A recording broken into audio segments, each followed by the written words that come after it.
இயேசு கிறிஸ்துவின் வருகைக்கு நம்மை ஆயத்தப்படுத்தும் ஜெபம் பாகம் 5 தொடர்ச்சி.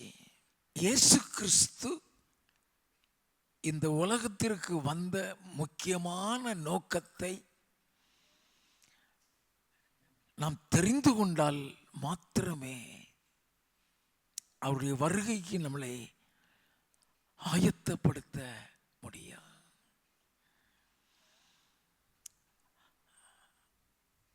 அந்த நோக்கம் நம்முடைய வாழ்க்கையிலும்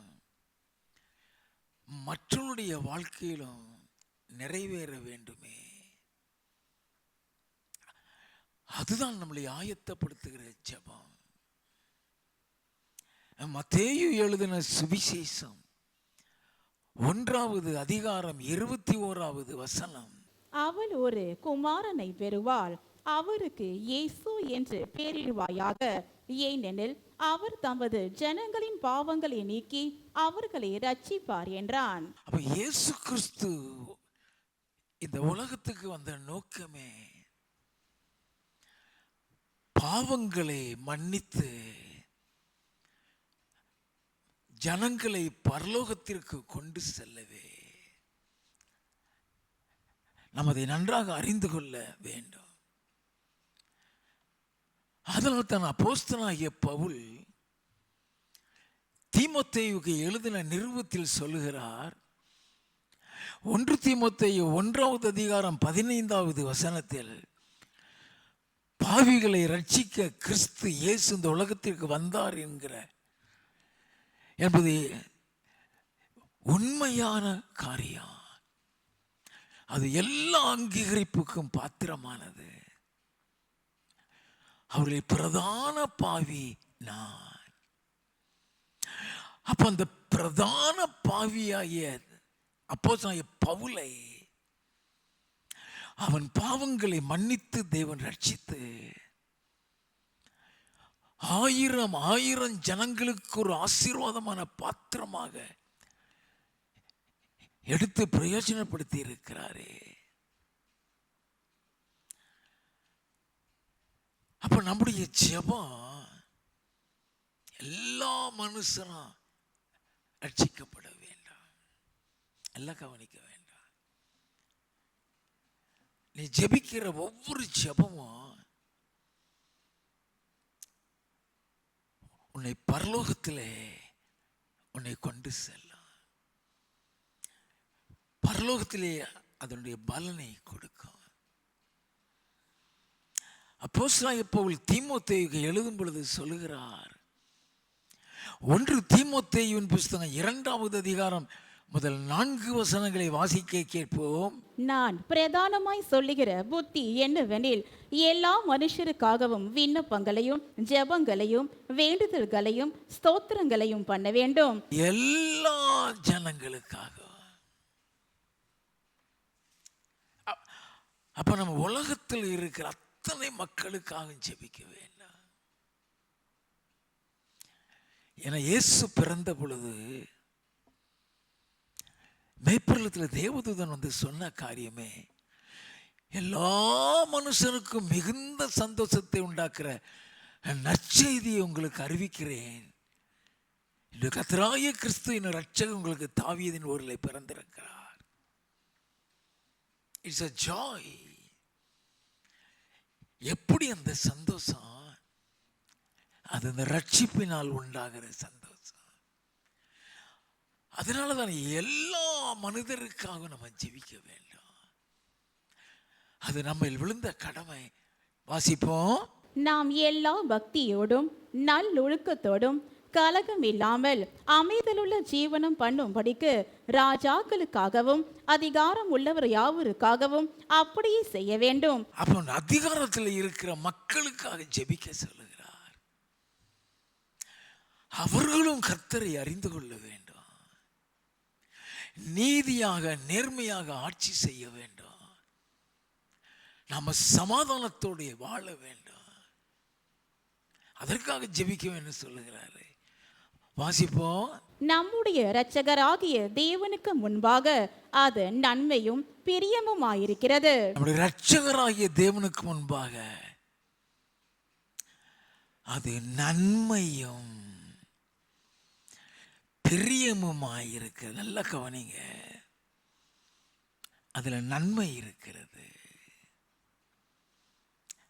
நம்ம ஜெபம் நம்ம பகுதியில் நன்மையை கொண்டு வர வேண்டும். ஏன்னா கடைசி நாள்களில்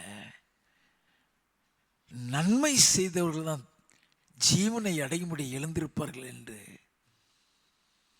இயேசு கிறிஸ்து யோவான் 5:28-29 சொன்னாரே. அப்ப நம்ம ஜெபம் நன்மை செய்கிற ஜெபமாய் இருக்க வேண்டும். அந்த நன்மை செய்கிற ஜெபம் தான் எல்லாருக்காகவும் ஜெபிக்கிறது. வாசிப்போம். எல்லா மனுஷரும் ரட்சிக்கப்படவும் சத்தியத்தை அறிகிற அறிவை அடையவும் அவர் சித்தம் உள்ளவராயிருக்கிறார். எல்லா மனுஷரும் ரட்சிக்கப்பட ஆண்டவர் எதிர்பார்க்கிற ஒரு ஜெபம், நன்மை செய்யும் ஜெபம், மற்றவருடைய ரட்சிப்புக்காக ஜெபிக்கிறது. நம்ம நல்லா அறிந்து கொள்ள வேண்டும். we have to increase our prayer time. ஜெபம் இல்லைன்னா பரலோகத்துக்குள்ள போக முடியாது. அந்த ஜெபம் தான் it's a ladder between you and heaven. பரலோகத்துக்கும் உனக்கு இருக்கிற ஒரு ஏணின்னு சொல்றதே அந்த ஜெபம் தான். அது உன்னை மேலே ஏற ஏற ஏற கொண்டு செல்லும். நம்ம இன்னைக்கு நன்மை செய்கிற ஜெபத்தை குறித்து பார்க்க போகிறோம். நல்லா தெரிந்து கொள்ள வேண்டும். prayer for the salvation of all. எல்லா மனிதருடைய ரட்சிப்புக்காக ஜெபிக்கிறது சொல்றது நன்மை செய்கிறது. அதுல நம்முடைய பெயர் பரலோகத்தில் எழுதப்படும். அப்போஸ்தலர் நடவடிக்கைகளின் புஸ்தகம் 1வது அதிகாரம் 13-14 வசனங்களை வாசிக்க கேட்போம். அவர்கள் அங்கே வந்தபோது மேல் வீட்டில் ஏறினார்கள்.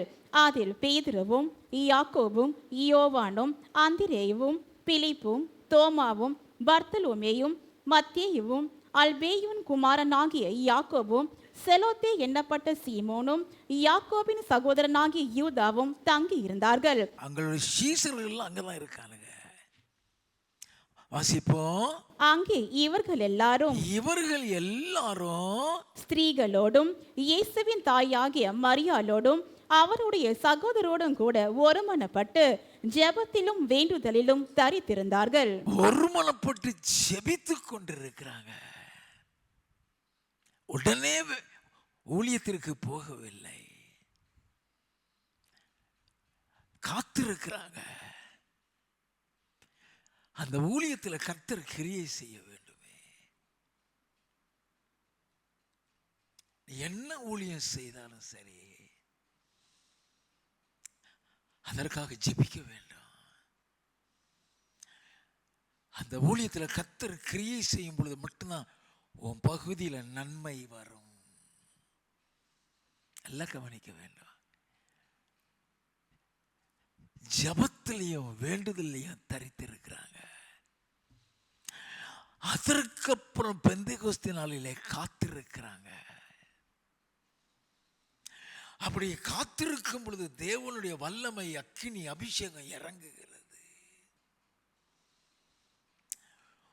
ஒரு கூட்டம் ஆச்சரியப்படுகிறாங்க, ஒரு கூட்டம் இவங்க மதுபானத்தில் நிறைந்திருக்கிறாங்க என்று பரியாசம் பண்ணுகிறாங்க. அவருடைய சந்தேகங்களை தீர்க்கவும் தேவனுடைய கிரியைகள் அங்க நடப்பிக்கவும் அப்போஸ்தலனாகிய பேதுரு அவர்கள் மத்தியில் எழுந்து நின்று பேச ஆரம்பிக்கிறார்.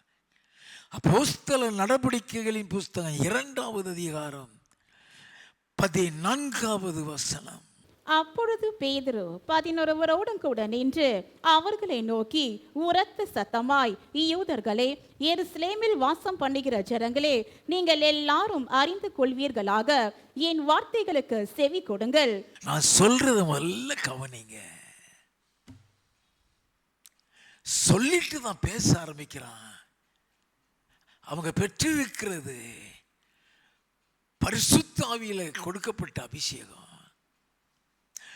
யோவேல் தீர்க்கதரிசியால் முன்னறிவிக்கப்பட்டது இப்பொழுது நடக்குது. மாமிசமான யாவர் மீது என்னுடைய ஆவியை ஊற்றுவேன் என்று தேவன் சொன்ன தம்முடைய வாக்குத்தத்தத்தை நிறைவேற்றுகிறார் என்று சொல்லிவிட்டு இயேசுவை குறித்து பேசுகிறார். 22வது 23வது வசனங்கள். இஸ்ரவேலரே, நான் சொல்லும் வார்த்தைகளை கேளுங்கள். நீங்கள் அறிந்திருக்கிறபடி நஸ்டனாகிய இயேசுவை கொண்டு தேவன் உங்களுக்குள்ளே பலத்த செய்கைகளையும் அற்புதங்களையும் அடையாளங்களையும் நடப்பித்து அவைகளினாலே அவரை உங்களுக்கு வெளிப்படுத்தினார். அப்படி இருந்தும் தேவன் நிர்ணயித்திருந்த ஆலோசனையின்படியையும் அவருடைய முன்னறிவின்படியையும் ஒப்பு கொடுக்கப்பட்ட அந்த இயேசுவை நீங்கள் பிடித்து அக்கிரமக்காரருடைய கைகளினாலே சிலுவையில் ஆணி அடித்து கொலை செய்தீர்கள். நல்ல கவனிங்க. இயேசுவை பற்றி சொல்லி ஏன் கொலை செய்தீங்கிறதை சொல்லிட்டு அவங்களை பார்த்து சொல்லுகிறான். 36வது வசனத்தில் இருந்து, ஆகையினால் நீங்கள் சிலுவையில் அறைந்த இந்த இயேசுவையே தேவன் ஆண்டவரும் கிறிஸ்துவும் ஆக்கினார் என்று இஸ்ரவேல் குடும்பத்தார் யாவரும் நிச்சயமாய் அறிய கடவர்கள் என்றான். இதை அவர்கள் கேட்ட பொழுது இருதயத்திலே குத்தப்பட்டவர்களாகி பேதுருவையும் மற்ற அப்போஸ்தலரையும் பார்த்து, சகோதரரே, நாங்கள் என்ன செய்ய வேண்டும் என்றார்கள். நல்ல கவனிங்க. ஏன் அப்போஸ்தலர் 1:13-14 ஜெபம் பண்றாங்க? அந்த ஜெபத்தினுடைய பலன் தான் இங்க கிரியை நடக்கிறது. அபிஷேகம் பெற்றது உண்மைதான். பேதுரு எழுந்து அந்த அபிஷேகத்தோட பிரசங்கம் பண்ணுகிறது உண்மைதான். அவங்க பெற்றிருக்கிற அந்த அபிஷேகம் அங்க கிரியை செய்ய வேண்டுமானால் அதற்கு முன்பாக காத்திருக்கிற ஒரு அனுபவம். எதற்காக காத்திருக்கிறாங்க? இயேசு சிலுவையில் அறையப்பட்ட நோக்கம் நிறைவேற வேண்டும். எந்த நோக்கத்துக்காக இந்த உலகத்துக்கு வந்து அந்த பாடுகளை அனுபவித்தாரோ அது நிறைவேற வேண்டும். அதனால் தான் சொல்லுவேன், நீங்கள் சிலுவையில் அறைந்த அந்த இயேசுவையே தேவன் ஆண்டவரும் கிறிஸ்துவும் ஆக்கினார். இருதயத்தில் குத்தப்படுகிறாங்க. They were convicted in their heart of their sin. பாவ உணர்வு அவங்க இருதயத்தை குத்துது. இப்ப ஆவியானவர் அங்க அந்த இடத்துல ஒரு பெரிய கிரியை நடப்பிக்கிறார். என்ன கிரியை நடக்குதுங்கிறது யாருக்குமே தெரியாது. அவர் என்ன செய்ய போகிறாருங்கிறது பேதுருவுக்கும் தெரியாது. ஆனா இயேசு சொன்னபடி காத்திருக்கிறாங்க. காத்திருந்து தான் வர்றாங்க. இது ஒரு ஆச்சரியப்படத்தக்க சம்பவம். They haven't seen such a mass salvation. நினைச்சு பார்த்தது இல்லை. அத்தனை பேரும் இருதயத்தில் குத்தப்பட்டு கேட்கிறாங்க, நாங்க என்ன செய்யலாம்? 38வது வசனம். பேதுரு அவர்களை நோக்கி, நீங்கள் மனம் திரும்பி ஒவ்வொருவரும் பாவ மன்னிப்புக்கென்று இயேசு கிறிஸ்துவின் நாமத்தினாலே ஞானஸ்நானம் பெற்றுக் கொள்ளுங்கள், அப்பொழுது பரிசுத்த ஆவியின் வரத்தை பெறுவீர்கள். நல்ல கவனிங்க. The main concept of his preaching is for repentance. அவன் பிரசங்கத்தினுடைய ஒரு முக்கிய காரியமே மனம் திரும்புதல் தான்.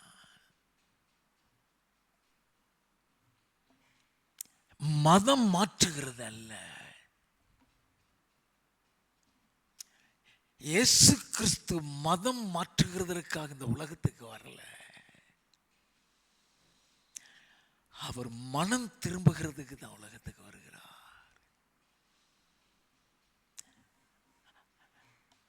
அதனாலதான் சகல ஜாதிகளையும் சீஷராக்குங்கிறாரு.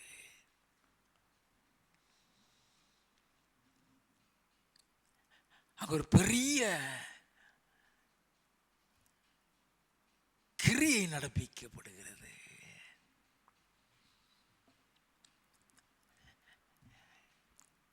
அவங்க யாருமே எதிர்பார்க்காதது. சாதாரணமா சொல்லிட்டான், மனம் திரும்பி ஞானஸ்நானம் எடுங்க. 41வது வசனம். அவனுடைய வார்த்தையை சந்தோஷமா ஏற்றுக்கொண்டவர்கள் ஞானஸ்நானம் பெற்றார்கள். அன்றைய தினம் ஏறக்குறைய 3000 பேர் சேர்த்து கொள்ளப்பட்டார்கள். அப்படின்னா ஆயிரக்கணக்கான பேர் அங்க கூடி இருக்கிறாங்க. அது ஆவியானவர் செய்யாம வர முடியாது. நல்லா கவனிங்க. ஆண்டவர் ஆதி அப்போஸ்தலர் காலத்தில் அவங்க பார்த்திராத ஒரு அற்புதம்.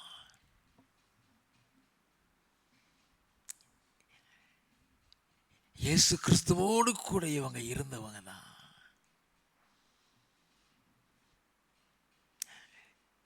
இயேசு கிறிஸ்துனுடைய கூட்டத்துக்கு திரளாய் மக்கள் வருகிறத பார்த்திருக்கிறாங்க. வாசிப்போமா?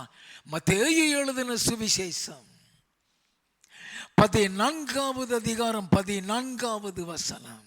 இயேசு வந்து திரளான ஜனங்களை கண்டு அவர்கள் மேல் மனதுருகி அவர்களில் வியாதியஸ்தர்களாய் இருந்தவர்களை சொஸ்தமாக்கினார். திரளான ஜனங்களை இயேசு வந்து திரளான ஜனங்களை கண்டார். They have seen multitudes of people attended the meeting of Jesus. They have seen சுகமாக்குனதை பார்த்திருக்கிறாங்க. அது மாத்திரம் இல்ல, ஆயிரக்கணக்கான ஜனங்கள் வந்து மேய்ப்பன் இல்லாத ஆடுகளைப் போல இருக்கிறத இயேசு பார்த்து மனதுருகி அவர்களோட பிரசங்கம் பண்ணதையும் கேட்டிருக்கிறாங்க. மார்க் எழுதின சுவிசேஷம் 6வது அதிகாரம் 34வது வசனம். இயேசு கரையில் வந்து அநேக ஜனங்களை கண்டு அவர்கள் மேய்ப்பனில்லாத ஆடுகளைப் போல் இருந்தபடியால் அவர்கள் மேல் மனதுருகி அநேக காரியங்களை அவர்களுக்கு உபதேசிக்க தொடங்கினார். அநேக காரியங்களை அவர்களுக்கு உபதேசித்தார். அநேக ஜனங்கள் சொல்லப்பட்டிருக்கிறது. எத்தனை பேர் தெரியுமா? 44வது வசனம். அப்பம் சாப்பிட்ட புருஷர் ஏறக்குறைய 5000 பேராயிருந்தார்கள். ஐயா, அதெல்லாம் பார்த்தவங்க ஐயா. They have seen, but they have never seen 3000 people were baptized. இயேசு இந்த உலகத்துக்கு வந்த நோக்கம் அங்க நிறைவேற்றப்படுகிறது. இயேசு சிலுவையில பாடுபட்ட நோக்கம் அங்க நிறைவேற்றப்படுகிறது.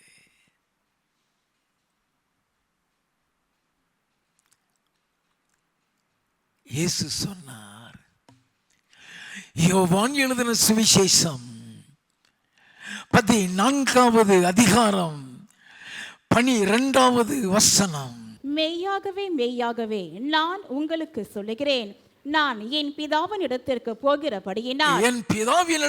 போகிறபடியினால் என்னை விசுவாசிக்கிறவன் நான் செய்கிற கிரியைகளை தானும் செய்வான், இவைகளை பார்க்கிலும் பெரிய கிரியைகளையும் செய்வான். ஆண்டவர் சொன்னாரே, என்னை விசுவாசிக்கிறவன் நான் செய்த கிரியைகளையும் செய்வான், இதை பார்க்கிலும் பெரிய கிரியைகளை செய்வான். அத கண்ணால பார்க்கிறாங்க, கண்ணால பார்க்கிறாங்க. prayer, the prayer brings victory. முதல் பிரசங்கத்துல, பேதுருடைய முதல் பிரசங்கத்துல 3000, அடுத்த பிரசங்கத்துல அப்போஸ்தலர் 4வது அதிகாரம் 4வது வசனம், வசனத்தை கேட்டவர்களில் அநேகர் விசுவாசித்தார்கள், அவர்கள் தொகை ஏறக்குறைய 5000 இருந்தது. இயேசுவை போல வந்து விட்டது.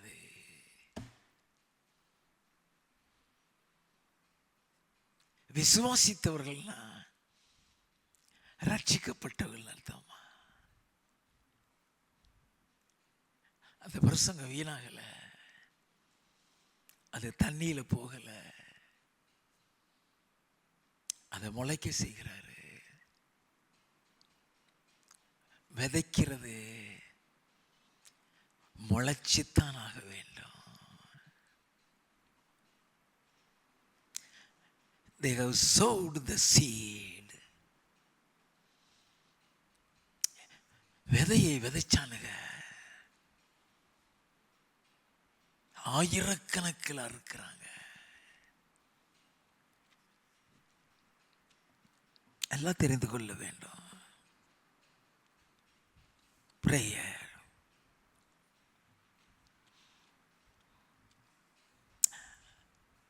அப்போஸ்தலர் 5வது அதிகாரம்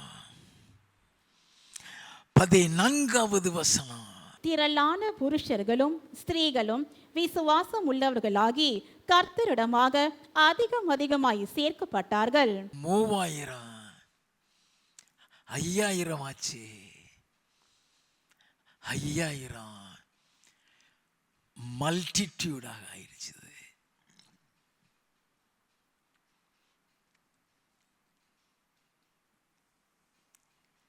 இந்த ரட்சிப்புக்கு காரணம் என்ன? லூக்கா எழுதின சுவிசேஷம் 2வது அதிகாரம் 36 இருந்து 38 வரை, ஆசேருடைய கோத்திரத்தாலும் பானுவேலின் குமார்த்தியுமாகிய அன்னாள் எனும் தீர்க்கதரிசி இருந்தாள். அவள் கன்னி பிராயத்தில் விவாகமானது முதல் 7 வருஷம் புருஷனுடனே வாழ்ந்தவளும் அதிக வயது சென்றவளுமாயிருந்தாள். ஏறக்குறைய 84 வயதுள்ள அந்த விதவை 84 வயசு. அவ ஓல்டு இல்ல. She was not old. She was very old. அல்ல காணிங்க.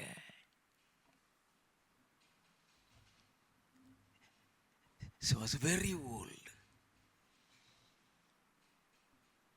அந்த 84 வயசுலயும் என்ன செய்யறா? வாசிப்போம். தேவாலயத்தை விட்டு நீங்காமல் இரவும் பகலும் உபவாசித்து ஜெபம் பண்ணி ஆராதனை செய்து கொண்டிருந்தாள். இரவும் பகலும் உபவாசித்து ஜெபம் பண்ணி ஆராதிக்கிறார். என்ன ஜெபம் பண்ணிருப்பா? 38வது வசனம். அவளும் அந்நேரத்திலே வந்து நின்று கர்த்தரை புகழ்ந்து எருசலேமிலே மீட்புண்டாக காத்திருந்த யாவருக்கும் அவரை குறித்து பேசினாள். அப்ப அவளுடைய ஜெபம் எருசலேமின் மீட்புக்காக,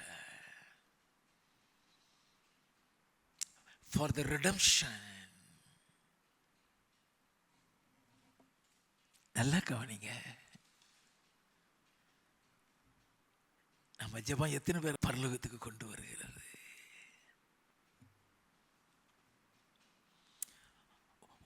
ஓரல் ராபர்ட் என்று சொல்லி ஒரு தேவ மனிதன் வல்லமையாய் ஆண்டவருடைய ஊழியத்தை செய்து கொண்டிருந்தார் அமெரிக்கா தேசத்தில். அவருடைய மீட்டிங்க்கு லட்சக்கணக்கான மக்கள் வருவாங்களாம். லைக் பில்லி கிரகம் மாதிரி. நல்லா கவனிங்க. ஒரு முறை அவர் ஒரு குருசேல்ல பேசிட்டு ஹீலிங் எடுக்கிறாரு. ஒப்பு கொடுக்கலுக்கு ஜனங்களை கூப்பிடுறாரு. லட்சக்கணக்கில் மக்கள் முன்னால வர்றாங்க. பல வீல் சேர்கள் வெறுமையா போகுது. நடக்க முடியாத எத்தனையோ பேர் நடந்து போயிட்டு இருக்கிறாங்க. அந்த மீட்டிங் முடிஞ்சு அந்த ஊழியத்தில் கர்த்தர் செய்த கிரியை நினைச்சு அவருக்கு நன்றி சொல்லி துதித்து கொண்டு வந்தாராம். அவர் கார்ல வரும்போது ஆண்டவர் சொன்னாராம், நான் காமிக்கிற விலாசத்துக்கு போன்னு சொன்னாராம். ஆண்டவர் காண்பித்த ஒரு விலாசத்துக்கு போனாராம்.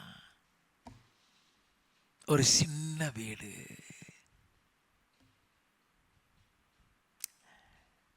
கதவு கூட சரியா இல்லை. உள்ள போன்னு சொன்னாராம். அவரு கதவு தள்ள திறந்துருச்சு. உள்ள போனா அங்க ஒரு வயதான தாயார் அழுகிறாங்களாம். ஆண்டவரே, ஒரு ரபர்ஸ் எடுத்து பிரயோஜனப்படுத்துங்க ஆண்டவரே. நீ சிலுவையில் சிந்தின ரத்தம் வீணாயிடக்கூடாது ஆண்டவரே. அந்த மகனை எடுத்து பிரயோஜனப்படுத்துங்க ஆண்டவரே. கதறாங்களாம். ஆண்டவர் சொன்னாராம், அந்த ஜபத்துக்கு தான் பாங்க கிரியை செஞ்ச, உன் ஜபத்துக்கு இல்லை.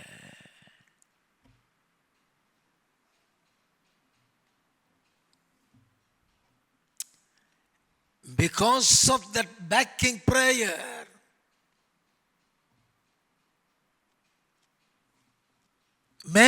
many were saved and healed. அதை கேட்டதுக்கு அப்புறம் தான் ஓரல் ராபர்ட்ஸ் பிரேயர் டவர் என்று சொல்லி பிரேயர் டவரை ஆரம்பித்தாராம். அதற்கப்புறம் எங்கெல்லாம் அவருடைய கன்வென்ஷன் குரூசேல் நடக்குதோ அந்த ஸ்டேஜுக்கு பின்னால் ஒரு பெரிய டீம் அவருக்காக ஜெபிப்பார்களாம். நல்லா கவனிக்க வேண்டும். இயேசு வந்த நோக்கம் பாவத்தை மன்னித்து சாபத்தை நீக்க. கலாத்தியரின் புஸ்தகம் 3வது அதிகாரம் 13வது 14வது வசனங்கள். மரத்திலே தூக்கப்பட்ட எவனும் சபிக்கப்பட்டவன் என்று எழுதியிருக்கிறபடி கிறிஸ்து நமக்காக சாபமாகி நியாயப்பிரமாணத்தின் சாபத்திற்கு நம்மை நீங்களாக்கி மீட்டு கொண்டார். ஆபிரகாமுக்கு உண்டான ஆசீர்வாதம் கிறிஸ்து இயேசுவினால் புற ஜாதிகளுக்கு வரும்படியாகவும் ஆவியை குறித்து சொல்லப்பட்ட வாக்குத்தத்தத்தை நாம் விசுவாசத்தினாலே பெறும்படியாகவும் இப்படியாயிற்று. இயேசு கிறிஸ்து வந்த நோக்கத்தை அதில் கொடுக்கப்பட்டிருக்குது. Not only for removing the curse, simultaneously when the curse has been removed from you, you should have got the blessing of Jesus Christ. சாபம் உன்னோட்டு போயிருச்சுதா? How to understand? அந்த சாபம் உன்னோட்டு போயிட்டுங்கிறத நீ எப்படி தெரிஞ்சுக்க முடியும்? ஆபிரகாமுக்கு உண்டான ஆசீர்வாதத்தை நீ பெற்றுத்தான் ஆக வேண்டும். உன் வாழ்க்கையில் உள்ள சாபம் சொல்றது தோல்வியா இருக்கலாம், வியாதியா இருக்கலாம், வறுமையா இருக்கலாம், கடனாக இருக்கலாம். அந்த சாபத்தை போக்க தான் இயேசு வந்தார். அந்த சாபம் போயிட்டுன்னா நீ ஆசீர்வதிக்கப்பட்டுதான் ஆக வேண்டும். இயேசு சிலுவையில் அறையப்பட்டது அதுக்கு தான். ஏன் இயேசு இந்த உலகத்திற்கு வந்தார்? பாவங்களை மன்னித்து சாபங்களை போக்கி ஆசீர்வாதத்தை கொடுக்கிறதற்கு மாத்திரமல்ல. 1 யோவானின் புஸ்தகம் 3வது அதிகாரம் 8வது வசனம். பாவம் செய்கிறவன் பிசாசினால் உண்டாயிருக்கிறான், ஏனெனில் பிசாசானவன் ஆதி முதல் பாவம் செய்கிறான். பிசாசினுடைய கிரியைகளை அழிக்கும்படிக்கே தேவனுடைய குமாரன் வெளிப்பட்டார். அவன் பாவம் செய்கிறதா இருந்தாலும் சரி, அவன் சாபத்துக்குள்ள போகிறதா இருந்தாலும் சரி, ஒரு தீராத வியாதி அவனை பிடிக்கிறதா இருந்தாலும் சரி, அவன் வாழ்க்கையில தோல்விக்கு மேல தோல்வி வருகிறதா இருந்தாலும் சரி, அவன் மரணத்தை நோக்கி போய்கிட்டு இருக்கிறதா இருந்தாலும் சரி, அது பிசாசு செய்கிறது. அந்த பிசாசின் கிரியைகளை அழிக்கிறதுக்கு தான் இயேசு வந்தார். மத்தேயு எழுதின சுவிசேஷம் 8வது அதிகாரம் 16வது வசனம். அஸ்தமனமான போது பிசாசு பிடித்திருந்த அநேகரை அவரிடத்தில் கொண்டு வந்தார்கள். பிசாசு பிடித்த அநேகரை கொண்டு வந்தார்கள். அவர் அந்த ஆவிகளை தமது வார்த்தையினாலே துரத்தி பிணியாளிகள் எல்லாரையும் சொஸ்தமாக்கினார். ஆண்டவர் அது நன்மை செய்கிறார். பிசாசு விரட்டுறது மாத்திரம் இல்ல, பிணியாளிகளை சொஸ்தப்பட நன்மை செய்கிற ஊழியம். மத்தேயு எழுதின சுவிசேஷம் 10வது அதிகாரம் 1வது வசனமும் 6 முதல் 8 வசனமும். அப்பொழுது அவர் தம்முடைய 12 சீஷர்களையும் தம்மிடத்தில் வரவழைத்து அசுத்த ஆவிகளை துரத்தவும் சகல வியாதிகளையும் சகல நோய்களையும் நீக்கவும் அவர்களுக்கு அதிகாரம் கொடுத்தார். சீஷர்களுக்கு அந்த அதே அதிகாரத்தை கொடுக்கிறார். 6வது வசனத்தில் இருந்து, காணாமற் போன ஆடுகளாகிய இஸ்ரவேல் வீட்டாரிடத்திற்கு போங்கள், போகையில் பரலோக ராஜ்யம் சமீபித்திருக்கிறது என்று பிரசங்கியுங்கள், வியாதி உள்ளவர்களை சொஸ்தமாக்குங்கள், வியாதியுள்ளவர்களை சொஸ்தமாக்குங்கள், குஷ்ட ரோகிகளை சுத்தம் பண்ணுங்கள், குஷ்டரோகிகளை சுத்தம் பண்ணுங்கள், மரித்தோரை எழுப்புங்கள், பிசாசுகளை துரத்துங்கள், இலவசமாய் பெற்றீர்கள் இலவசமாய் கொடுங்கள். இலவசமாய் பெற்றீர்கள், இலவசமாய் கொடுங்கள். அது நன்மை செய்கிற ஊழியம். நல்லா கவனிங்க. வியாதியுள்ளவர்களை சொஸ்தமாக்குங்கள், குஷ்டரோகிகளை சுத்தம் பண்ணுங்கள், மரித்தோரை எழுப்புங்கள், பிசாசுகளை துரத்துங்க. நன்மை செய்கிற ஊழியம். ஒருத்தனை பிசாசின் கையிலிருந்து நீ விடுவிக்கிறியா, உன் பேரு பரலோகத்தில் எழுதப்படுகிறது. ஏன்னா நீ நன்மை செய்கிறாய், நீ நன்மை செய்கிறாய். எல்லாரும் பிசாசு விரட்ட முடியாதுதான், ஆனா எல்லாரும் அந்த ஊழியம் செய்ய முடியும். எப்படி?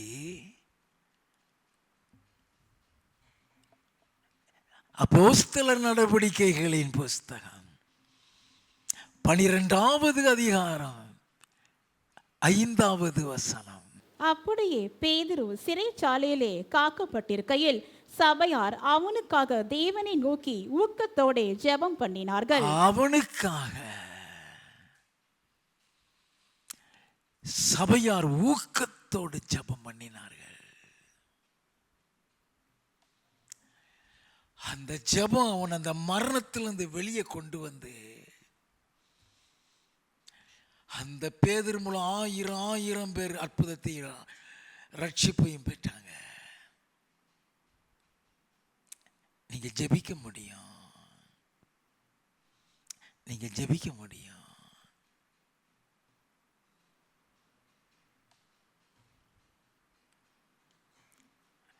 நல்லா கவனித்துக் கொள்ள வேண்டும். நீங்க ஜெபிக்கிற ஜெபம்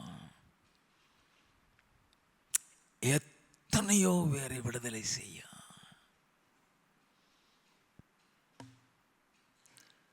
God expects a multitude to pray for deliverance.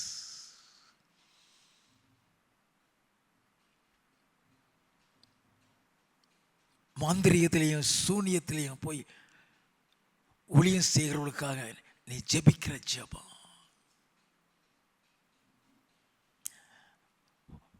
உன்னுடைய பேரை பரலோகத்தில் கொண்டு போய் வைக்கும். நமக்கு தெரியாது, நமக்கு தெரியாது. அந்த ஜெபம் தான் அநேக ஆத்தும ரட்சிப்பை கொண்டு வரும். இது நன்மை செய்கிற ஊழியம். இயேசு கிறிஸ்து பாவிகளை ரட்சிக்கிறதற்காக மாத்திரம் அந்த உலகத்துக்கு வரல, அநேகருடைய கண்ணீரை துடைக்கிறதற்காக, கவலைகளை போக்குறதற்காக.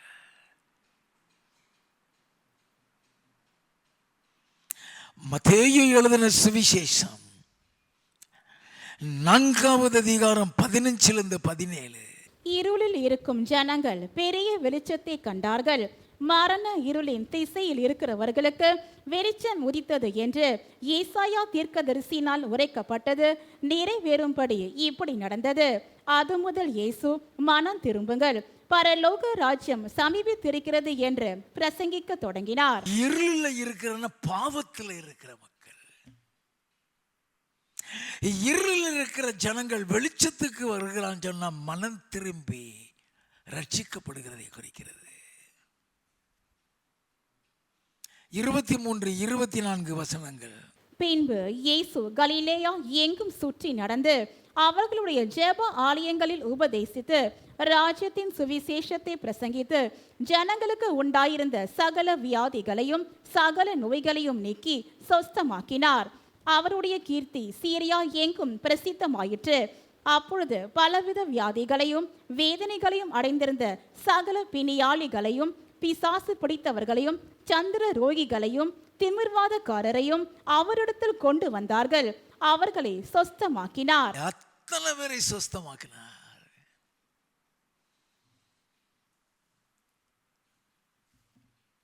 A vital ministry, a ministry of recognition.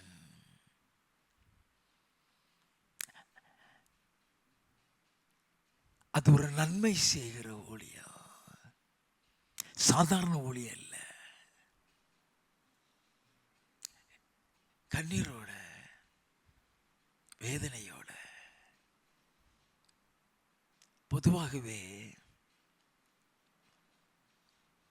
when you are in the presence of God, நீ தேவனுடைய பிரசன்னத்தில் இருக்கிறியா, ஆட்டோமேட்டிக்காகவே நீ விடுதலை ஆயிருவ. ஆட்டோமேட்டிக்காகவே நீ விடுதலை ஆயிருவ. 2 கொரிந்தியரின் புஸ்தகம் 3வது அதிகாரம் 17வது வசனம். கர்த்தரே ஆவியானவர், கர்த்தருடைய ஆவி எங்கேயோ அங்கே விடுதலை உண்டு. கர்த்தரே ஆவியானவர், கர்த்தருடைய ஆவி எங்கேயோ அங்கே விடுதலை உண்டு. நீ அவருடைய பிரசன்னத்தில் வரும் பொழுதே உன் வியாதி உன்னை விட்டு தன்னலை போயிடும்.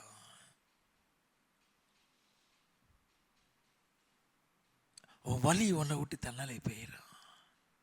The Spirit of the Lord is brooding over us. ஆவியானவர் நம் மீது அசைவாடி கொண்டிருப்பார்.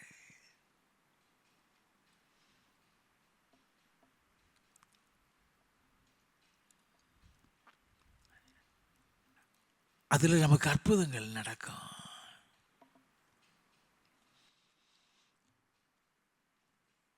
மத்தேயு எழுதின சுவிசேஷம் 12வது அதிகாரம் 9 இருந்து 12 வரை.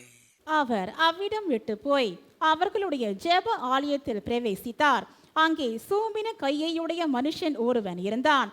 அப்பொழுது அவர் மேல் குற்றம் சாட்டும்படிக்கு ஓய்வு நாளில் சொஸ்தமாக்குகிறது நியாயமா என்று கேட்டார்கள்.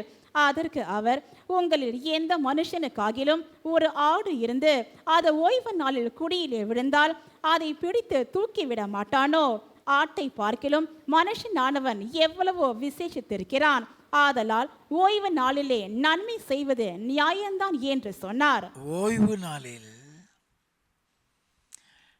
நன்மை செய்வது நியாயம்தான் அப்படின்னா வியாதியஸ்தரை சுகப்படுத்துறது, நன்மை செய்கிறது. போகட்டும். இப்பொழுது தேவனாகிய கர்த்தர் எதிர்பார்க்கும் நன்மை செய்யக்கூடிய ஜபங்கள் ஒரு சிலவற்றை தியானிப்போம். We never knew the expectations of God. எசேக்கியேல் தீர்க்கதரிசியின் புஸ்தகம் 22வது அதிகாரம் 30வது 31வது வசனங்கள். நான் தேசத்தை அழிக்காதபடிக்கு திறப்பிலே நிற்கவும் சுவரை அடைக்கவும் தக்கதாக ஒரு மனுஷனை தேடினேன், ஒருவனையும் காணேன். நல்ல கவனிங்க. தேசத்தினுடைய அக்கிரமத்தின் நிமித்தம்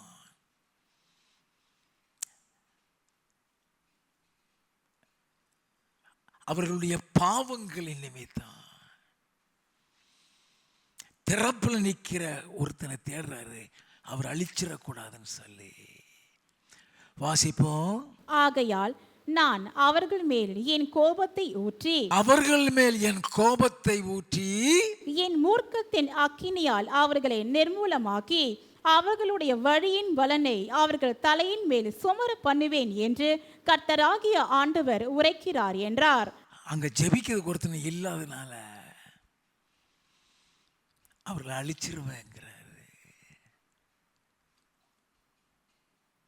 நல்லா கவனிங்க. சிலர் பாவம் செய்கிறத பார்க்கிறோம்,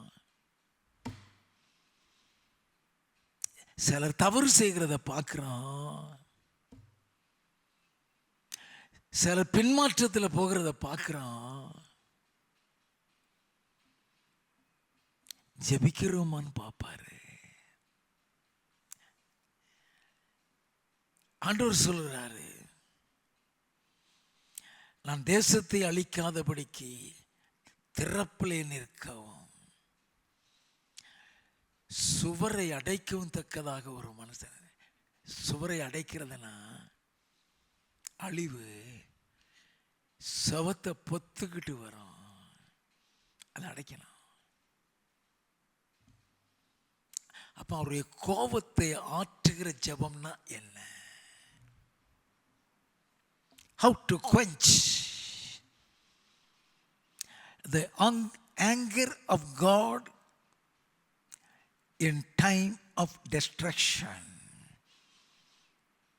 அழிக்கிற நேரங்கள்ல அவருடைய கோபத்தை அணைக்கிறதுனா என்ன? யாத்ராகமம் 32வது அதிகாரம் 7 முதல் 10 வசனங்களை வாசிப்போம். அப்பொழுது கர்த்தர் மோசேயை நோக்கி, நீ இறங்கி போ, எகிப்து தேசத்தில் இருந்து நீ நடத்தி கொண்டு வந்த உன் ஜனங்கள் தங்களை கெடுத்து கொண்டார்கள். அவர்களுக்கு நான் விதித்த வழியை அவர்கள் சீக்கிரமாய் விட்டு விலகினார்கள். அவர்கள் தங்களுக்கு ஒரு கன்று குட்டியை வார்ப்பித்து அதை பணிந்து கொண்டு அதற்கு பலியிட்டு, இஸ்ரவேலரே, உங்களை எகிப்து தேசத்தில் இருந்து அழைத்து கொண்டு வந்த உங்கள் தெய்வங்கள் இவைகளே என்று சொன்னார்கள் என்றார். பின்னும் கர்த்தர் மோசேயை நோக்கி, இந்த ஜனங்களை பார்த்தேன், இவர்கள் வணங்கா கழுத்துள்ள ஜனங்கள், ஆகையால் என் கோபம் இவர்கள் மேல் மூலவும் நான் இவர்களை அடித்து போடவும் நீ என்னை விட்டுவிடு, உன்னை ஒரு பெரிய ஜாதியாக்குவேன் என்றார். என் கோபம் இவர்களை அழிக்க போகுது, என்னை விட்டு. நல்லா கவனிங்க, ஒன்ன பெரிய ஜாதியாக்கம், கவலைப்படாத. இவர்களுக்காக அவன் திறப்புல நிற்கிறானா? சங்கீத புஸ்தகம் 106வது சங்கீதம் 19வது வசனத்தில் இருந்து வாசிக்க கேட்போம். அவர்கள் ஓரேபிலே ஒரு கன்று குட்டியை உண்டாக்கி வார்ப்பிக்கப்பட்ட விக்கிரகத்தை நமஸ்கரித்தார்கள். தங்கள் மகிமையை புல்லை தின்கிற மாட்டின் சாயலாக மாற்றினார்கள். எகிப்திலே பெரிய கிரியைகளையும் காமின் தேசத்திலே அதிசயங்களையும் சிவந்த சமுத்திர தண்டையிலே பயங்கரமானவைகளையும் செய்தவராகிய தங்கள் இரட்சகரான தேவனை மறந்தார்கள். கர்த்தரையே மறந்துட்டார்கள். வாசிப்போம். ஆகையால் அவர்களை நாசம் பண்ணுவேன் என்றார். அப்பொழுது அவரால் தெரிந்து கொள்ளப்பட்ட மோசே அவர்களை அவர் அழிக்காதபடிக்கு அவருடைய உக்கிரத்தை ஆற்றும் பொருட்டு அவருக்கு முன்பாக திறப்பின் வாயிலிலே நின்றான். திறப்புல நிற்கிறான், கோபத்தை ஆற்றும்படியாக.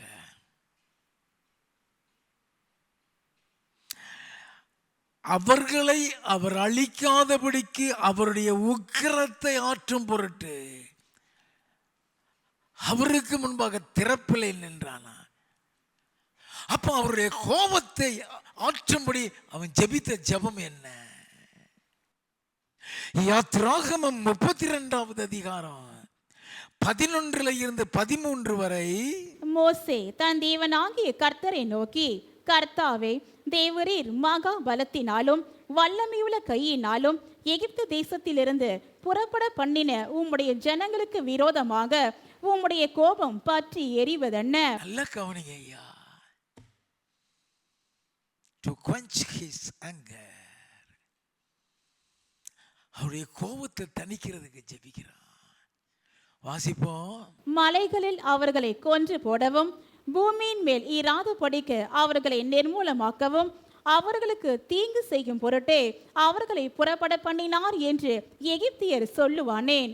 உம்முடைய கோபத்தின் உக்கிரத்தை விட்டு திரும்பி விலகி உமது ஜனங்களுக்கு தீங்கு செய்யாதபடிக்கு அவர்கள் மேல் பரிதாபம் கொள்ளும்.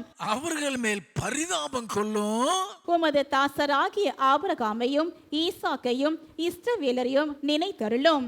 உங்கள் சந்ததியை வானத்து நட்சத்திரங்களைப் போல பெருக பண்ணி நான் சொன்ன இந்த தேசம் முழுவதையும் உங்கள் சந்ததியார் என்றைக்கும் சுதந்திரித்துக் கொள்ளும்படிக்கு அவர்களை கொடுப்பேன் என்று உம்மை கொண்டே அவர்களுக்கு ஆணையிட்டு சொன்னீரே என்று கெஞ்சி பிரார்த்தித்தான். மன்றாடுகிறான், அவர்களுக்காக மன்றாடுகிறான். அது ஒரு சாதாரணமான மன்றாட்டு அல்ல, அது ஒரு சாதாரணமான கெஞ்சுதலும் அல்ல. தன்னையே பணைய வச்சு ஜெபிக்கிறார். 32வது அதிகாரம் 32வது வசனம். ஆகிலும் தேவரீர் அவர்கள் பாவத்தை மன்னி தருவீரானால் மன்னி தருளும், இல்லாவிட்டால் நீர் எழுதின உம்முடைய புஸ்தகத்தில் இருந்து என் பேரை கிறுக்கி போடும் என்றான். யாரால ஐயா சொல்ல முடியும்? அவங்கள மன்னிக்கலைனா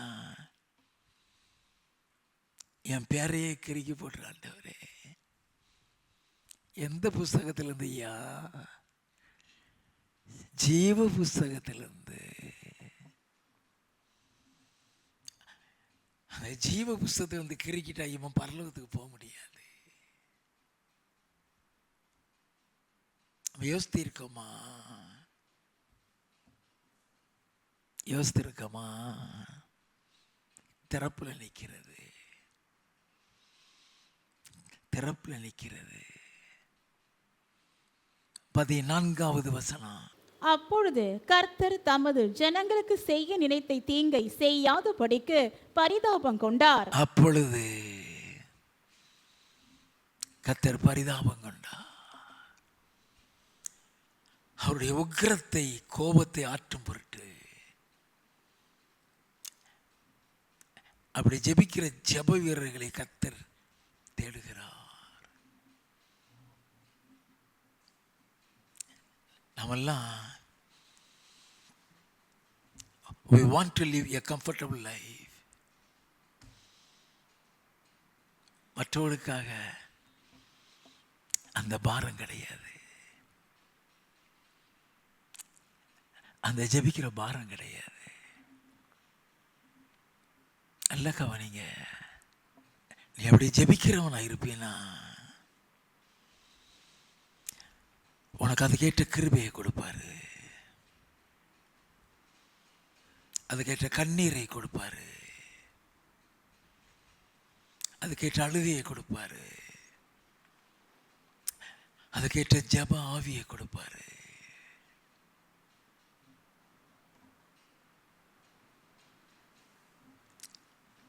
கண்ணீரோடு ஜெபிக்கிற ஜெபம். சகரியாவின் புஸ்தகம் 12வது அதிகாரம் 10வது வசனம்.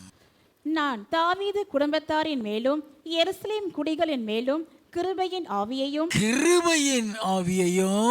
விண்ணப்பங்களின் ஆவியையும் ஊற்றுவேன். அப்பொழுது அவர்கள் தாங்கள் குத்தின என்னை நோக்கி பார்த்து, ஒருவன் தன் ஒரே பேரானவனுக்காக புலம்புகிறது போல எனக்காக புலம்பி, ஒருவன் தன் தலைச்சன் பிள்ளைக்காக துக்கிக்கிறது போல எனக்காக மனம் கசந்து துக்கிப்பார்கள். ஏன் எனக்காக சொல்றாரு? ஏன் எனக்காக சொல்றாரு? அது இயேசுவை குறிக்கிறது, அவருடைய பாடுகளை குறிக்கிறது, அவருடைய மரணத்தையும் அவருடைய உயிர்த்தெழுதலையும் குறிக்கிறது.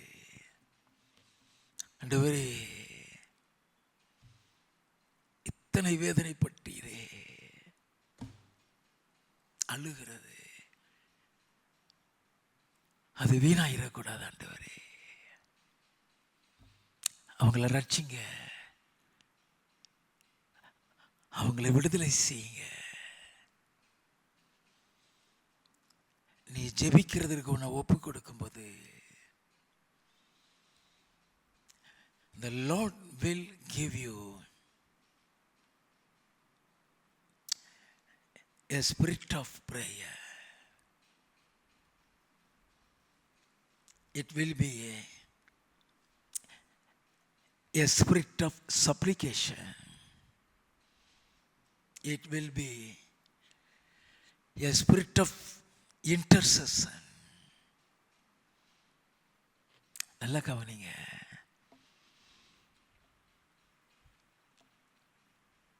அது பரிந்து பேசுகிற ஒரு ஜெபாவி, அது விண்ணப்பிக்கிற ஒரு ஜெபாவி.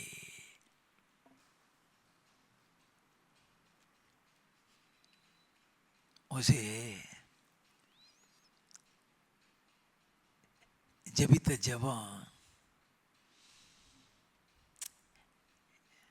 என் பேரை கிறுக்கி போடுன்னு சொல்லி ஜெபித்தானே, 4-5 வசனத்தில் வாசித்து முடிச்சிட்டோம். அவன் அந்த பதிலை பெறுறதுக்கு 40 நாள் ஆச்சியா? 40 நாள் அவன் சாப்பிடல.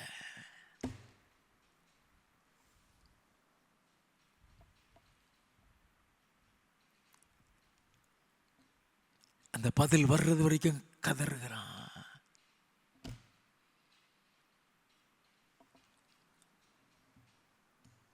அந்த 40 நாள் கழிச்சுதான் அவர் மனதுருகிறாரு. நம்ம ஒரு 1/2 மணி நேரம் ஜெபிக்க மாட்டேங்கிறோமே. எஸ்தர் எதற்காக தன்னை அர்ப்பணிக்கிறார்?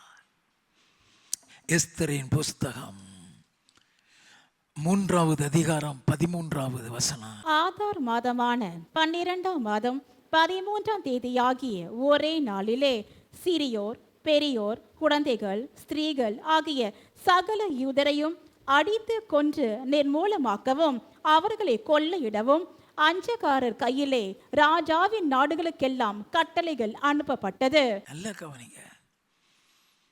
Total destruction of Jude. யூதர்களை அழிச்சு காலி பண்ணிடணும். 4வது அதிகாரம் 3வது வசனம்.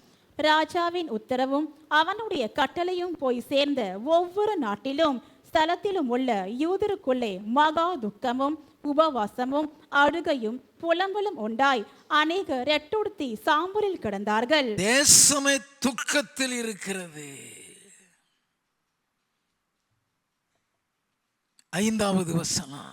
அப்பொழுது எஸ்தர் தன் பணிவிடைக்கென்று ராஜாவினால் நியமித்திருந்த அவனுடைய பிரதானிகளில் ஒருவனாகிய ஆத்தாகை அழைப்பித்து காரியம் என்ன, அதன் முகாந்திரம் என்ன என்று அறியும்படி மொர்தெகாய் இடத்தில் விசாரிக்க அவனுக்கு கட்டளையிட்டாள். சம்பவமே அவளுக்கு தெரியாது, என்ன நடக்குது தேசத்துல, என்ன நடக்குது மேட்டரே தெரியாது.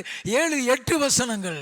அப்பொழுது மொர்தெகாய் தனக்கு சம்பவித்த எல்லாவற்றை பற்றியும் யூதரை அடிக்கும்படி ஆமான் ராஜாவின் கஜானாவுக்கு எண்ணி கொடுப்பேன் என்று சொன்ன பணத்தொகையை பற்றியும் அவனுக்கு அறிவித்ததும் அன்றி யூதர்களை அடிக்கும்படி சூசானில் பிறந்த கட்டளைகளின் நகலையும் அவனிடத்தில் கொடுத்து அதை எஸ்தருக்கு காண்பித்து தெரியப்படுத்தவும் அவள் அகத்தியமாய் ராஜாவினிடத்தில் போய் அவனிடத்தில் தன் ஜனங்களுக்காக விண்ணப்பம் பண்ணவும் மன்றாடவும் வேண்டும் என்று அவளுக்கு சொல்ல சொன்னான். அங்க போய் விண்ணப்பம் பண்ணு. ராஜா உத்தரவு கொடுக்காம அங்க போகவே முடியாது. அவர் 1 மாசமா கூப்பிட கூட இல்லை. அவர் கோலை நீட்டலைன்னா முக்காடு போட்டுருவான், தூக்கில் தூக்கிடுவான். சொல்லி விடுறா. 15-17. அப்பொழுது எஸ்தர் மொர்தெகாய்க்கு மறுபடியும் சொல்ல சொன்னது, நீ போய் சூசானில் இருக்கிற யூதரை எல்லாம் கூடி வர செய்து 3 நாள் அல்லும் பகலும் புசியாமலும் குடியாமலும் இருந்து எனக்காக உபவாசம் பண்ணுங்கள். எனக்காக உபவாசம் பண்ணுங்க. Backing prayer for every ministry, for every grace or mercy from Lord, we need a backing prayer. நல்லா கவனிக்க வேண்டும். ஒரு மோசே மலையில போய் 40 நாள் இருக்கும்போது அவனுக்காக ஒரே ஒரு ஜோஷுவா அந்த மலைக்கு கீழ்ப்பகுதியில இருந்து காத்திருக்கிறான். எனக்காக ஜெபிங்க. அவ சொல்றா, அல்லும் பகலும் புசியாமலும் குடியாமலும் வந்து எனக்காக உபவாசம் பண்ணுங்கள். நானும் என் தாதிமாரும் உபவாசம் பண்ணவும் நாங்களும் ஜெபிக்கிறோம். இவ்விதமாக சட்டத்தை மீறி ராஜாவினிடத்தில் பிரவேசிப்பேன். இவ்வளவு சட்டத்தை மீறி ராஜாவிடத்தில் போகிறேன். நான் செத்தாலும் சாகிறேன் என்று சொல்ல சொன்னால், நான் செத்தாலும் சாகிறேன், நான் செத்தாலும் சாகிறேன். அங்க மோசே சொன்ன, என் பேரை கிறுக்கி போட ஆண்டவரே.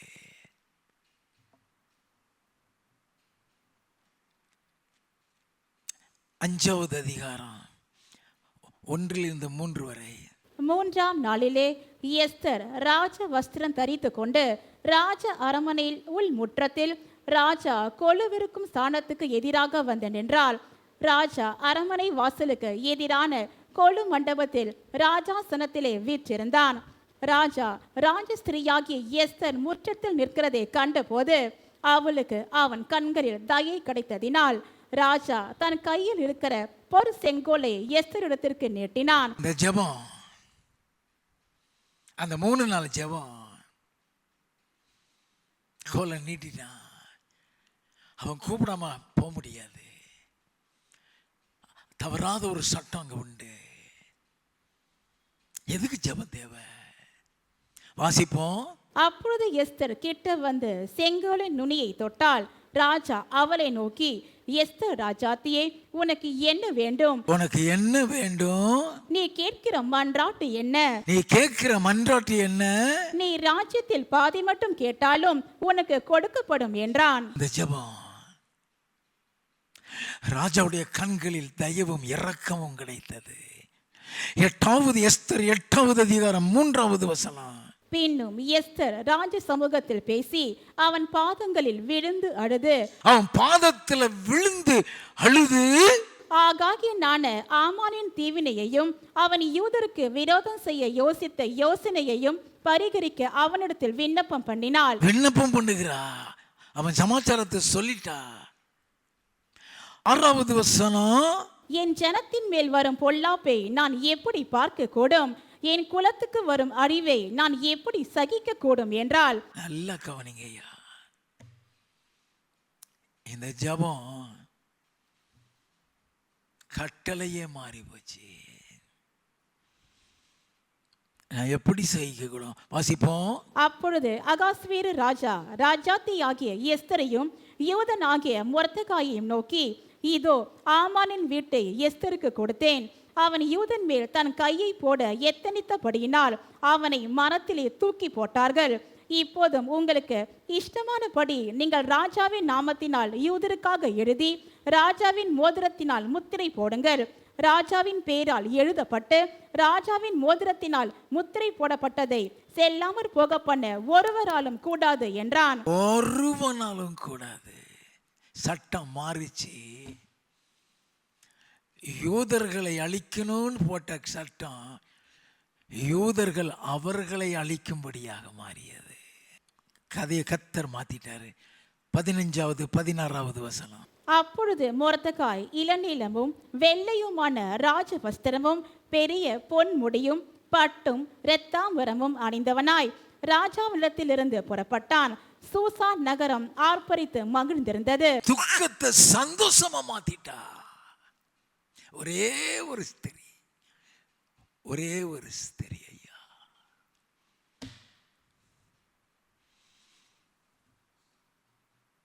நல்லா கவனிங்க. ஆண்டவர் சோதோம் அழிக்க போறேன்னு சொன்ன உடனே அவன் கெஞ்சிரான். 50 நீதிமான்கள் இருந்து அழிப்பிற ஆண்டவரே,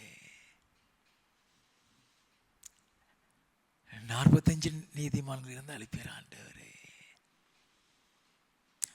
10 நீதிமான்கள் வரைக்கும் கேட்டான்.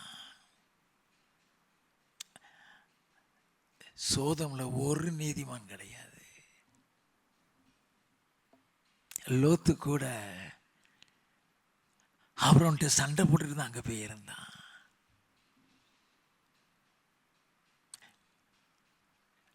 ஆதியாகமம் 19:29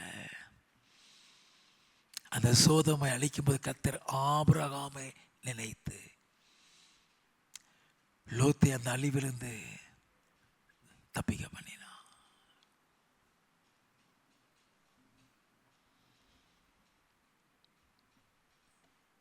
இயேசு கிறிஸ்து கதறினாரு.